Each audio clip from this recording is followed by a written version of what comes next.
Birinci, etiqad nişan tərbiyesi. Cungo Qanunchilik gazetining bir soniga mundaq xabar besilgan. Pan texnikaning uchqandek taraqqiyotga ergishib, Jungoda yuqori pan texnika, uchur vositalar aloqador munosabatlik delolar yil sir ko'paygan. Bu delolarning birinchi alohidaligi jinoyatchilar yuqori ma'lumotli bo'lib, tövini oliy maktab bakalavrlik unvoniga, yuqorisi doktorlik unvoniga ega ekan. Bu kishini o'ylantiradigan masala. İlimning inson zotining qadrini yuqori ko'taradigan qimmatli boylik ekanligi qil sig'mas haqiqat. Ammo aql farosat va ilmning insoniyat duch kelgan masalalarni hal qilish qodir emasligimi ko'z yumg'il bo'lmaydigan amaliyot. Har bir qulupning o'ziga mos keladigan ochqichi bo'ldi. Ammo dunyoda shundoq bir ochqich borki, jimi qalblar uning bilan echildi. Jimi g'am qayg'u uning bilan tugaydi. Barcha mushkulot uning bilan osonlashadi. U bo'lsa-mu to'g'ri e'tiqoddir.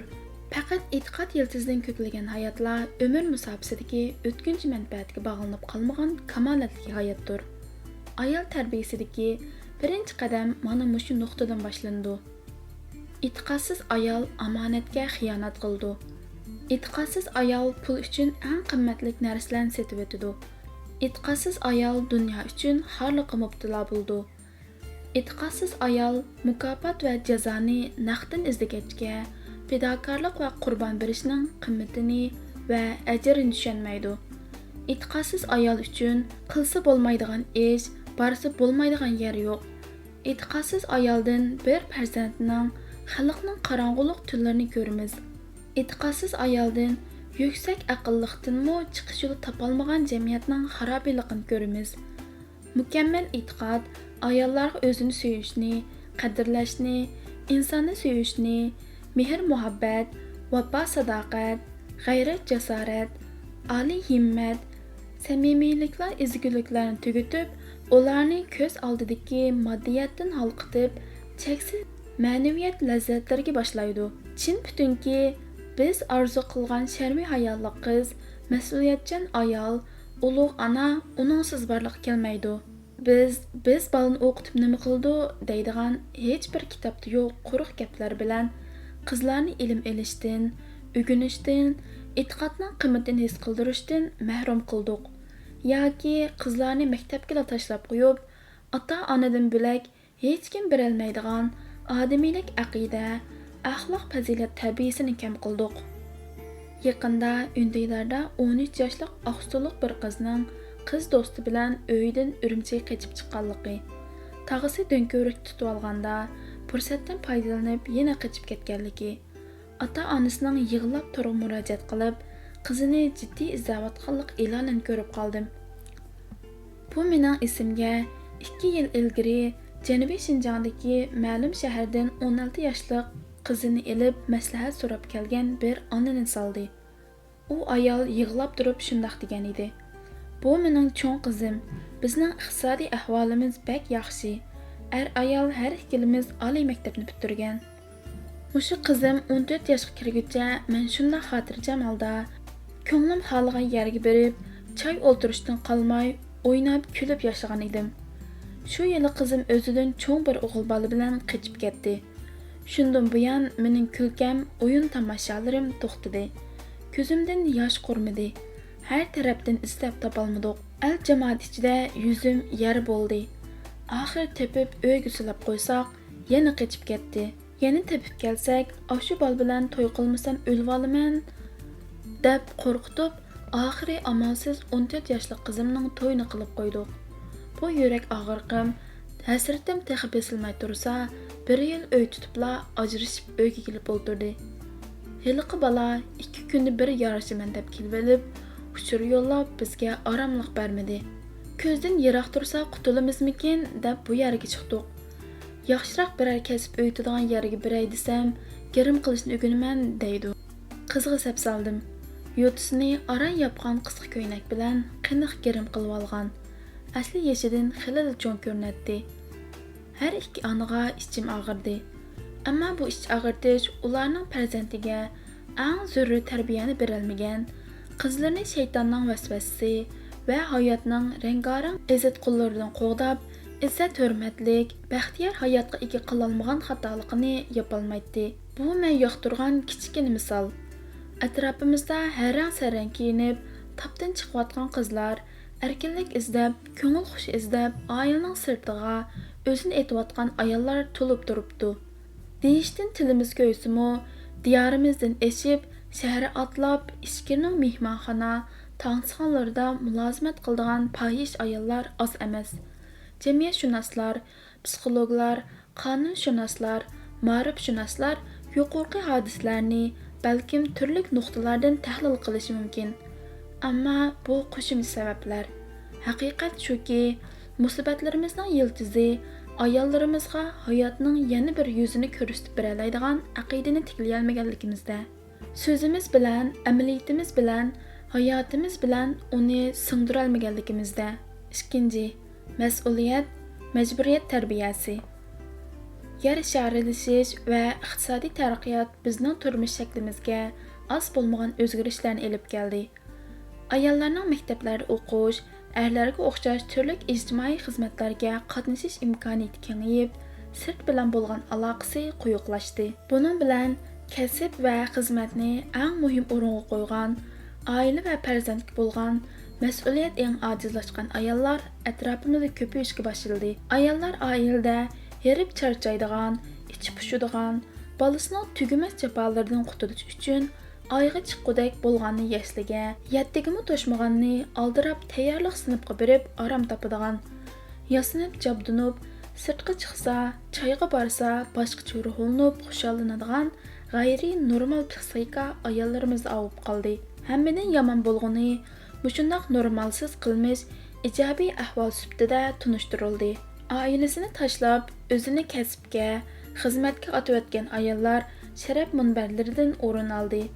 Aktiv ijtimoiy faoliyatlar bilan jamiyatda tunilgan bir ayolning palash bo'lib qolgan erini uyda qo'yib, kasal kutish xizmatchisi yollab, kun bo'yi u faoliyat bu yig'inda talay yurdiganligini menga birisi aytib bergan edi. Halbuki shu ayol onalarning ulgusi bo'lib, radio, televizorda oila, farzand tarbiyasi haqida so'zlab yuratdi. Davlatning xarobligi jamiyatning buzuqligidan boshlandi. Jamiyatning buzilishi o'z rolini yo'qotgan oilaning ko'payishidan boshlanadi. Oilaning illati ayollik va onalik majburiyatidan bosh tortgan ayoldan boshlanadi. Ayning haqqini tunigan va joyida ado qilgan ayol insofsiz erni ko'chadan tartib akirib, oilaning bejirim tuvrigiga aylantira oladi. Onalik burchini voyaga yetkazadigan ayol insof diyonatlik, g'ayrat shijoatlik, bilimli farzandlarni o'z vataniga taqdim eta oladi. Ayol uchun buningdan ortiq ulug'liq maqomi va muvaffaqiyat bo'lamdi. Hayotda qilishga tegishli nurg'un ishlar bo'ldi. Ammo bular muhimlikda, qimmatda, ahamiyatda o'xshash darajada emas. Muvaffaqiyat qozongan odam dal ishlarni muhimlik darajasi bo'yicha radga turg'izib, eng zo'rini boshda. Uningdan tuvaragini keyinlik tizib, bijirishni bilgan odamdir. Agar unda qilmay 4-o'rindagisi 3-sining oldiga o'tib olsa, 1-o'rinda turishga tegishliki hammaning keyini o'tib qolsa, rivoj topolmay so'rilib yurganimiz yurgan. Bir-birini to'liqlab, hayotni takomillikka ega qilgan er bilan ayolning yaratilishda taqsim qilingan majburiyati bor. Er va ayolning fiziologik va xarakter alohidaligiga ajoyib mos kelgan bu taqsimotda ilohiy hikmat chaqnab turdi. Qarasangiz, buning boshqacha bo'lishi mumkin emas. Haqiqat shuki, jamiyat qancha taraqqiy qilsin, ayolning ayollik va onalikdek muqaddas vazifasi o'zgarmaydi. Shundaqla uning qimmati va to'pisi har qanday kasbdan ustun turdi. BDTning bosh kotibi Ban Ki-moonning so'zi bo'yicha aytganda, biz o'zgarayotgan dunyoda turibmi, xilma-xil xilishga duch kelyapmiz. Lekin onaning oila va avlodlarni beqib tarbiyalashdagi muhim roli o'zgarmaydi. Ayollar munosib kasb bilan shug'ullansa, uni puxta egallash uchun ilmigansi bo'ldi. Ammo shart shuki, bu oila baxti, farzand tarbiyasini zoya qilib o'tish hisobi bo'lmasligi kerak. Undaq bo'lmaydi ekan, bu nihoyat cho'ng xatolik hisoblanadi. Ayollik va onalikni oliy sharaf bilgan, uni hayotga erishgan baxti va muvaffaqiyatning o'lcham qila olgan ayollar ko'p yerda barakat va xotirjamlik qaror topadi. Undaq jamiyat fazilatlik va inoq jamiyat bo'ldi. Undaq oila baxt sho'dalari parlagan oila bo'ldi. Rossiyalik pedagogik Suxomilinskiy mundaq degan: inson beshida 3 ulfat bor: o'lim, qarilik va yomon farzand. Qarilik va o'limdan hech kim qochib qutula olmaydi. Biroq yomon farzandlardan yaxshi tarbiya bilan saqlanish mumkin. Hayotda mag'lubiyatning turi ko'p. Biri sodada ziyon tortadi, biri ishdan bo'shatildi, biri kasbda hech bir natija qozona olmaydi. Yana birining turmushda ta'li chiqmaydi. Mening nazarimda bularning hammasi o'rnini to'liqlig'il bo'ldigan, boshqa bir yo'l izlasa, yo'l topqil bo'ldigan ishlar. Ammo bizning yurak bag'rimizni o'rtitib o'tadigan, yo'ruq kunlarimizni qorong'ulikqa mahkum qildigan, o'rnini to'ldirg'ili, qaytadan boshlag'il bo'lmaydigan to'liq amaliyotlik bir mag'lubiyat bor. U bo'lsa-mu farzand tarbiyasidagi mag'lubiyat. Yaramsiz, nakaz bolaning xapligi ota-onaning azobi bilan tugamaydi.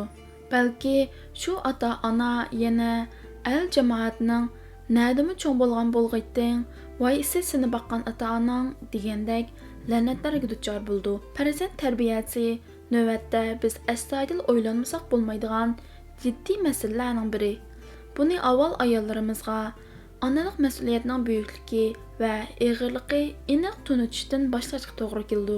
Bir salih ayol menga mundaq degan edi: mening eng qo'rqadigan va davomli panoh tilaydigan ishimning nima ekanligini bilamsiz?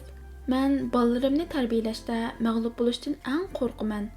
Men uchun jinimni yanimga ilib qo'yib turib tuqqan, yoshligimni, vaqtimni, zehnimni, iligimniga sarf etgil bo'ldigan jimiy narsamni xo'ritib turib beqiyotgan bolalarimning yaramsiz odam bo'lib qolishdan qo'rqinchli ish yo'q. Shunga men yaxshi tarbiya haqida to'xtamay izlanaman, bosh qotirman. Vaqtimning ko'p qismini bolalarim bilan birga o'tkazaman. Aramizda mushundaq diyalaydigan onadan qancha bordi? Xizmat oz kelgandek, to'y tukun, choy o'ltirish, odamgarchilik, bozor cho'rgilash deganlar ayollarimizning ko'p qism vaqtini egallab ketaylik. Ammo bulardan erishgan tayini xushallik, huzur kelgusida yaramsiz farzand uchun to'kkan bir tomchi yoshqimi dal bo'lolmaydi. Men xili tuzuk hisoblaydigan bir ona gap orasida 8 yoshlik va 13 yoshlik ikki qizini o'yintib kelish uchun suv uzish klubiga elib borganligini aytib, mening chekchaygan ko'zimga qarab: "Voy qo'rqmang, erlar sal nerida cho'mildi, ayollar bilan bir ko'lchakda emas" degan edi.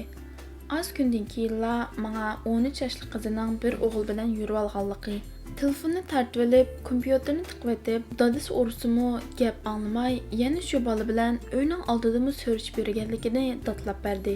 Ajablanmadim. Sharmiy haya, adab axloq o'rgatishga tegishli ona qizlarini kayniga silib, ayollar yalang'och degudek yuradigan yerlarga aparganning natijasi albatta shundoq bo'ladi. Baldirimiz bizning hayotimiz, kelgusimiz. Yaxshi tarbiya bizning baxtli hayotimiz, nurli kelgusimiz. Yomon tarbiya bo'lg'usi qayg'u-alamlarimiz, ko'z yoshlarimiz, vatan oldidagi, boshqalar oldidagi xatoligimiz. Demoqchi bo'lganim, ayollarimizning hayot mezonida eng muhim birinchi burch ayollik va onalik bo'lsin. Ayollarimiz ayolga bo'lgan izzat-hurmat, martaba va baxt huzurning halollik va diyonat bo'yicha qilib qurib chiqargan oila, albatta mamnun bo'lg'uda qilib tarbiyalagan farzand bilan bo'lganligini tushunib yetsin va shu ulug'lik maqomiga yetish uchun jimiy narsasini sarf etsin.